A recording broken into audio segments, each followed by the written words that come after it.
In this video, I'm going to do the last step of this data analysis technique, and that is take the overall results from everything and kind of put it together and do some annual averaging, so estimations for future losses based on averages, and then also use scatter plot, best fit line, and forecasting for that, and then we'll come up with a conservative estimate on what we could ask for investment into the safety program. So previously, in other videos, so if you're starting with this one, you're going to be really lost. Each different company, we came up with priorities, and we used policy class code. You may have used it like a department, location, job, whatever. That's fine. Whatever you used for defining the where priorities, and then we did the what, quote unquote, what priorities.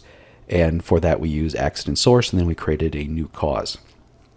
I'm going to be using the setup with the outliers removed there, so they're down below. But we are investigating them as we figure out these estimations, because they become sort of a worst case scenario, and we add that in as sort of the follow-up. So here are the results from the last video. As you can see, when we did the calculations with the outliers in, number one was overexertion, then slip, trip, fall, caught in, struck by and against, and then miscellaneous. So they lined up based on the risk priority number. When I removed the outliers, it changed. So now number one is still overexertion, but number two is now struck by and against. So that moved up. So that's the effect that the outliers have on these outcomes. So the prioritization, they do have effect, and that's why I tried to remove them, so we get more of a conservative number to work with. It's a smoother number, less biased, but still the top five match up. So depending on where you have the cutoff, you would have still captured those priorities, whether the outliers were in or not. But again, it's almost an overestimation when you include them in your forecasting. Here we've got company B, got the top five with the outliers in. And then it changed, not substantially, but did. So the first one stayed the same, 2 and 3 flipped, 4 stayed the same, 5 moved to 1 that wasn't originally there. So in this case, now would I look into the 5th one anyway? I don't even know if I'd look into the 4th one. I identified the 3 here as being top based on the magnitude of difference in the in the risk priority number. Company C, we had our top 3. That's what we're going to focus on, and it stayed the same with or without the outliers. For the final company, we had our top 5, and it did also stay the same. So sometimes it stays the same, but for the most part, we would have captured it anyway. The methodology I'm going to show you is probably the least tested, the least scientific of all the other steps, because we're going to do annual estimations, and then using averages, and then we're going to do forecasting based on charts, scatter plot charts, and there's usually a range in between those, and what I do is I select the lower of the two, and I use that as the basis for determining what would be the requested investment based on the given return on investment percent. But you may want to do it a little bit differently. So I've also discovered in preparing for this video, and this one may have taken the most amount of time and probably the most frustrating, is that I may have to go back and rework it so that I format the spreadsheet differently in order to capture different results, so that I'm not having to go back and forth and redo things time and time again. So this step may be the most frustrating of all of them to you, and I apologize for that. But, if you didn't have to work for it, it wouldn't be worth it, right? So for my analyses, I'm going to use a 25% return on investment. So for example, if I was to ask for $10,000, within 1 year, I not only find return on that $10,000, but also 1/4 of that. So another $2,500, if my math serves me. And it's just a repeat of the same methodology time and time and time until you've exhausted all of your priorities and you're ready to do your final presentation.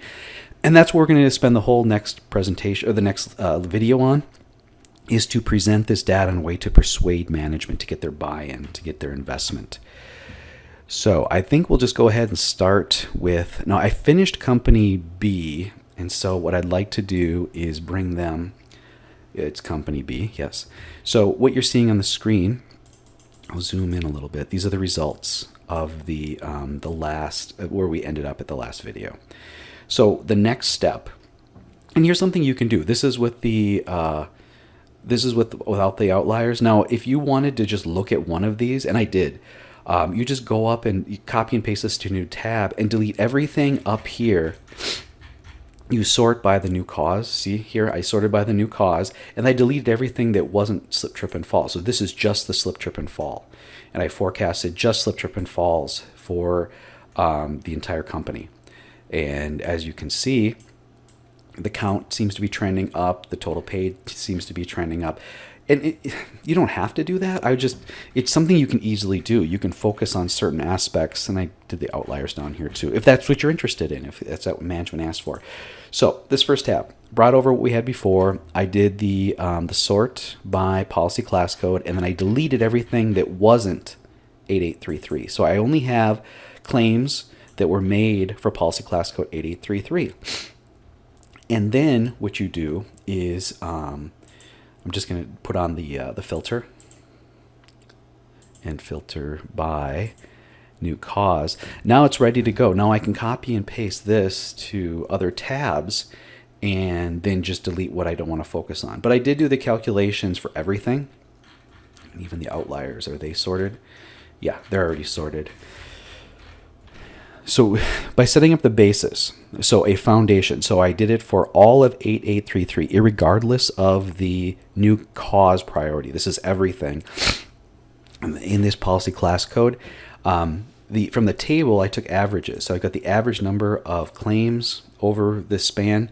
I've got how much was paid. Here's the total paid. Here's the average. So on one side, what I do is I do something that I think is somewhat conservative.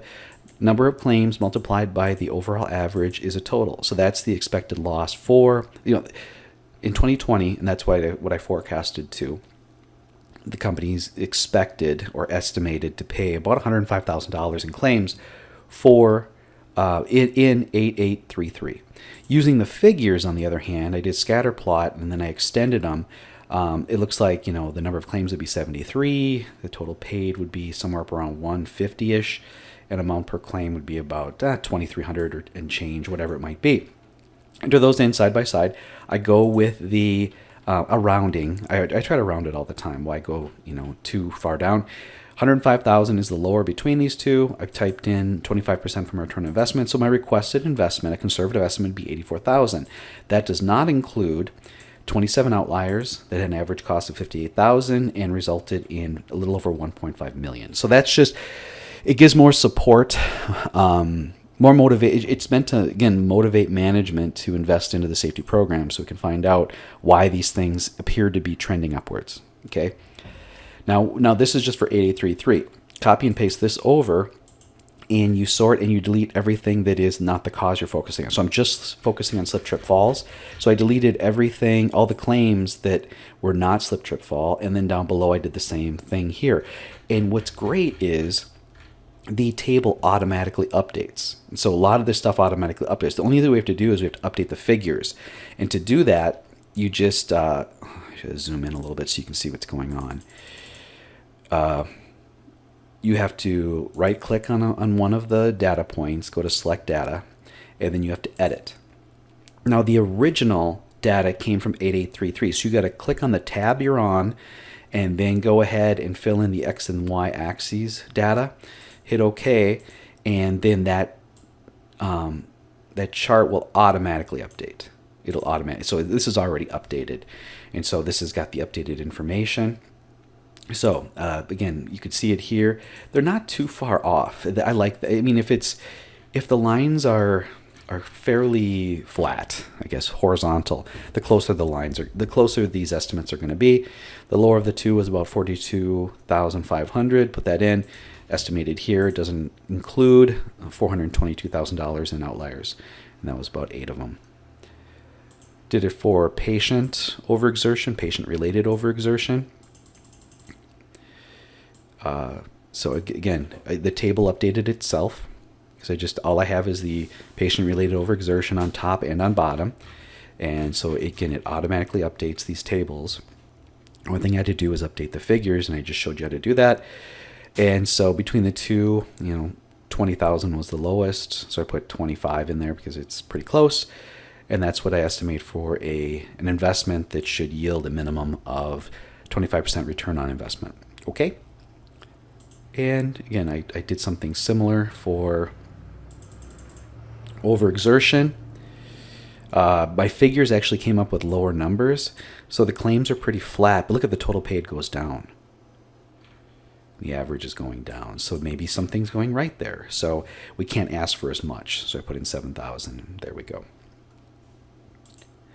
Violence, it's going up for paid, going down in claims. The lower of the two is about $7,000, so that's what I used. The 8833 struck by, count is going up, total paid is going up, average claims going down. The lower of the two is about 4,500. So I did a lot of these, and I did this for a different policy class code, and within that policy class code, I did it for several different causes. And I just used this same method, and I believe I have 10. I did 10 of these. So my final results table, which I'm just currently building, will have 10 priorities with policy class code, new cause, the estimated number of claims in 2020, the estimated loss in 2020, the requested investment, ROI, and then I'll talk about outliers. And that'll be my big table, but I'll be bringing, like portaling, over all the information from those different tabs. So that was Company C. Company D, this was a little bit different. If you'll recall, we had two policy class codes to focus on. What was interesting is this empty one, this 9999, there's 4 nines there. There wasn't anything paid on those, and so I just wanted to investigate those, but that's not going to be part of the video. It's just interesting insight. And then I had 5 priorities by new cause. Not sure about this miscellaneous and sharps, but I threw them in because it's just 2 of the class codes. So here is just my 8866. And do I have my figure? Oh, yeah, the figures are down here. So here are the results. Just 8866. Again, this is a big forecast. Well, let's look at it from a slip, trip, and fall perspective. So here are the estimates. And that's quite a bit. There's a lot of money there. So the count's pretty level. Total paid's pretty level. Average claim going down slightly. So these numbers aren't too far off from each other. So we go the lower of the 2. Actually, we should have gone lower of the 2. It should be 165. It's still a decent number. It doesn't include 3.8 million. Let's make sure that's right, though. Where are my new slip, trips, and falls? Yeah, it's just slip, trips, and falls for the policy class code 8866. Just double checking. Yep, all the numbers are good. So you make sure you sort or set up by new cause on top and bottom. You delete the ones that you don't want, and you can double check it. See, it only lists these because everything else is gone. And just 8866. Everything else is gone except for 8869. Really? 8869. Oh ho ho. See, even the best of us mess things up. Okay, so now we're all zeros. Check your work, man. All right. So how much did it change? Because everything will change now. So everything. Total. That's level goes down a little bit. How do these change? 165 is still a little low. So that still stayed the same, even though a few little things came out. So that didn't have a lot of impact, but glad we caught that. Wait, 8868 is what we have. Why was it there and it's not here? Oh, no, there. Did you see it? I did. Hold on. So in order to fix that, what I got to do is because it's sorted by the new cause variable. So highlight the header row, make it the filter, go to class code, A to Z. I think they're at the bottom. That's what they were before.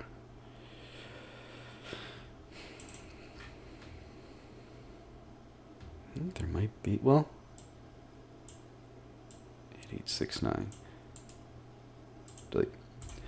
There, everything's updated now. And we're still the low. I probably would move it to 363 now. A little bit lower. So that's Company D. Obviously, I'm going to have to go through and make sure that that's all taken care of, and that the 9101s. And you just really have to check, this table just to make sure that what you want to look for is only represented. So I just have 9101 here.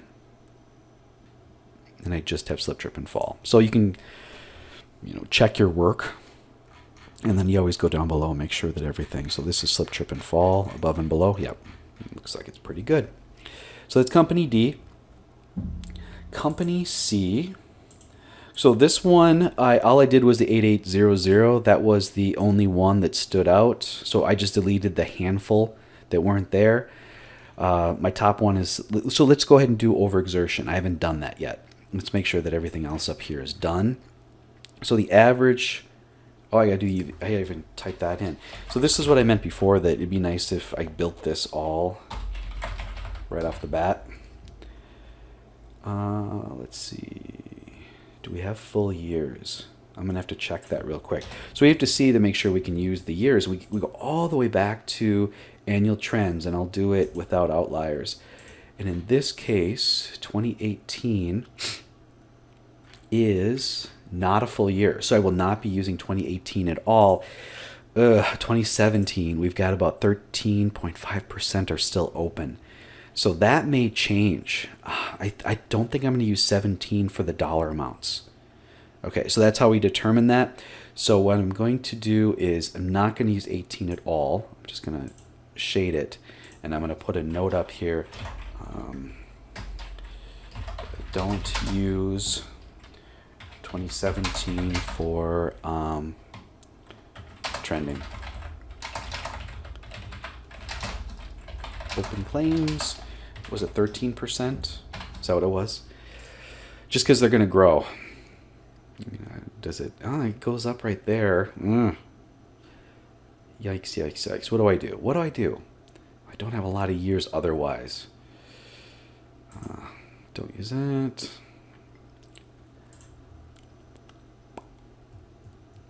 I don't like to use something that's totally green. Anyway, get back to it.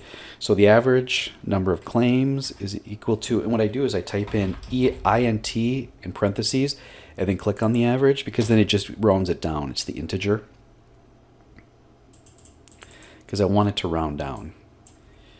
And then the average medical, and I'm not going to include 17, even though I'm questioning myself here. And then I create the new average. All right. There. Now this can all be filled in because the average cost per claim is low. That's fine. So here's the forecasted loss based on the table. 48800. Now let's create some figures. Oh, we got to do the outliers. Go down here. So we've got everything here. Is it all just 8800? Yep, or 8088. And I added the X's for the count. So the number of outliers equals count if, and I'm just going to highlight that final column here. This is a very basic way to have a count be done. Comma, count it if there's an X. So as I delete things, those X's will be deleted, and then that count will be updated. The number of open claims equal count if. Where am I open? Closed. Here it is. Highlight this column. Count it if it's open. Total paid. This is a sum. I just add up right here. Highlight this. I thought that was going to bring me back up. Turn that into currency. For the percent, is that the right percent? Got to go all the way back to the descriptives. It is. Okay, I had put that in already. I wasn't sure. So we go equal, click on the cell, how much is there, and then divide it by the overall average. 2151649, and that should be a percent, not a currency.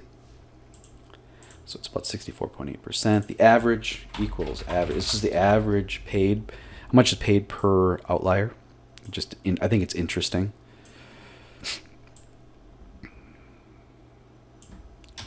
Again, this is just meant to get some extra fodder for influencing management. It'll be discussed in the next video. Need to persuade gently but with data. All right, so that stuff is all set up. I need to populate my tables. So the number of outliers is equal to, did I already click on that box? Is that the open is equal to that,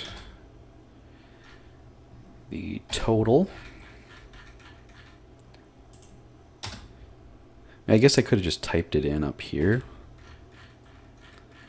That would have been fine as well. And the percent. It's right there. Okay, so the outliers are now represented. The open claims were calculated previously. Let's see where that table went to. It's down here. So the percent open. Oh, here, they're right here. Oh, was I supposed to use the number, the count? Open claims. I think I was supposed to use the count. Where did it go? Down below. There we go. 36. What's next? And it wanted to be a percent, but I'm going to turn it back into a general. That worked.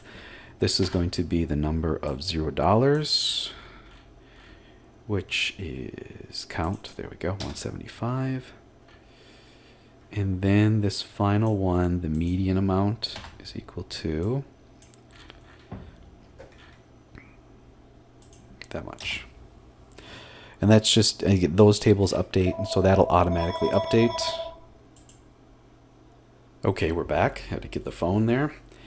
All right, so we're back to everything here is updated. This is, again, we're just doing 8800, so it's all the different types of causes. So let's create some figures. I'm going to show you how I do that. First, let's do it for count. Here we're going to use, we're using 17 because it's a full year. The number of claims aren't going to change. It's the amounts. So I highlighted all this data. It's easier too because the fiscal year numbers are right there.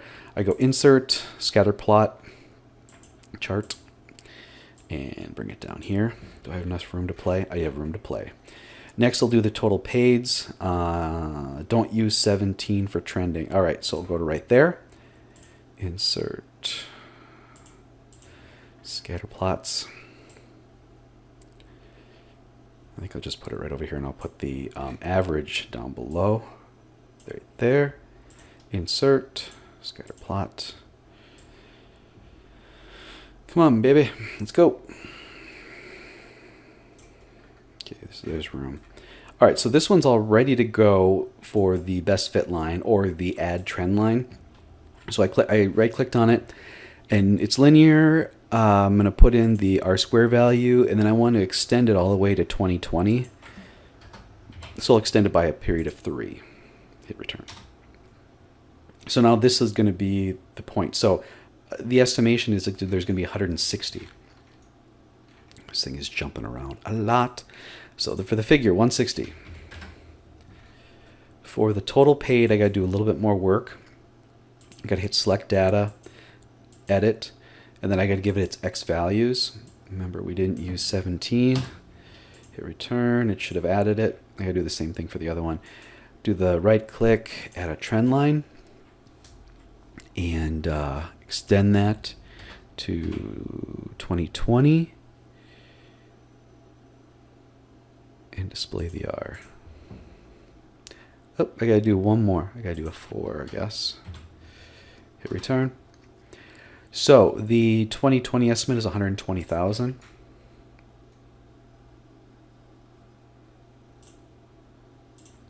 $120, 123. Oh my God. Oh, it is dollar value. Oh wait, sorry. That was the whatever. I'm just going to type in 120. Okay, and then I'll calculate this one. So same thing. Right click on a data point, hit select data, edit that data, click on the little window, scroll in and put your X values, hit OK. And then again, right click, go add trend line. Let me give it the Y and give it 4 extra periods. Delete 4, return. So what's the average? I'm going to say about 600. 600. So what's the lower of the two? The 88,000. So I go 88, 1, 2, 3. I'm still using the 25% return on investment. So overall, our estimate probably isn't going to go above this, but that doesn't include the 7 outlier. No, I'm sorry, the 32 outliers that are worth this much. So these estimates are going to be very conservative. And so let's go to the first one at least, because the video is getting a little bit long here. So what was number 1 on our list? Number 1 on our list was overexertion, by far and away the biggest. So I'm going to copy the entire data set. And by the way, this would be a nexus and not an apex. I had said that before, and then the other day I was thinking about it, and I said, no, I should have called it a nexus. We're already sorted here. We're doing overexertion. So I'm going to go over here, left click, and drag down until I get to overexertion. And I kept it color coded. I'm kind of glad I did. It's easier to find out where to go. I'm going to delete everything that is not an overexertion claim.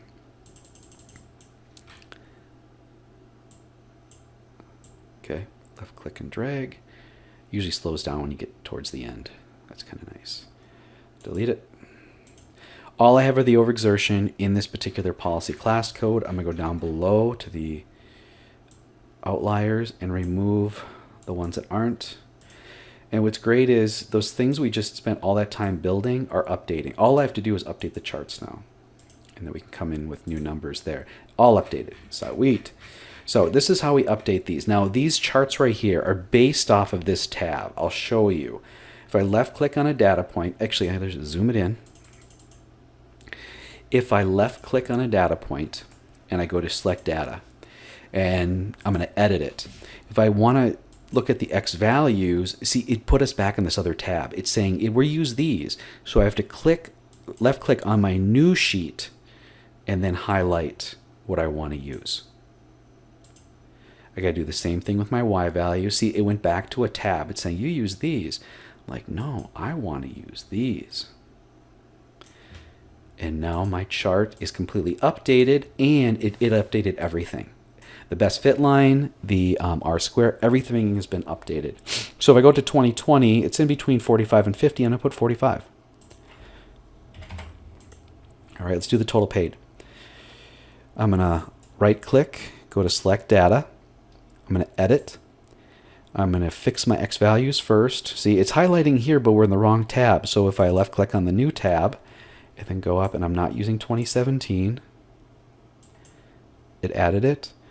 Click on the window, click on the tab, highlight the data that I want, hit OK, and it updated it. Ooh, look at the line went flat. So it's 40,000. I mean, that's pretty easy to read. 40, 1, 2, 3. And remember I said the flatter the line, the closer? Look at that. That's cool. All right. Well, it's cool in my world. You guys can be laughing at me if you want. Select data, edit, X values. I got to click over to my new tab. If you see the dotted lines, then you know you're not in the right tab. And then I got to do my actual data. It's so tempting, but okay. And here we go. So now the new average cost, I'm going to say 800. It's pretty close to that line. So let's go 800. All right, what's the lower? It's basically 40. So I'm going to type in 40. And everything updated. That's it. That's how you do it. So this, I'm going to type in 8008. And this was overexertion. It'd be really easy to do another one for what was second on the list. But that's how you basically do it. So it's a little bit tedious up front. So I'd do a struck by and against. It looks like that was my second one. The video is getting really long now. You just keep replicating it until you get, fully updated charts here. This is what we're going to be transferring to a final tab, tabulating everything, having a good listen. That's how we're going to create our final, tables, charts, and everything in order to convince management. So I'm going to end it now, but we just have one more video to go.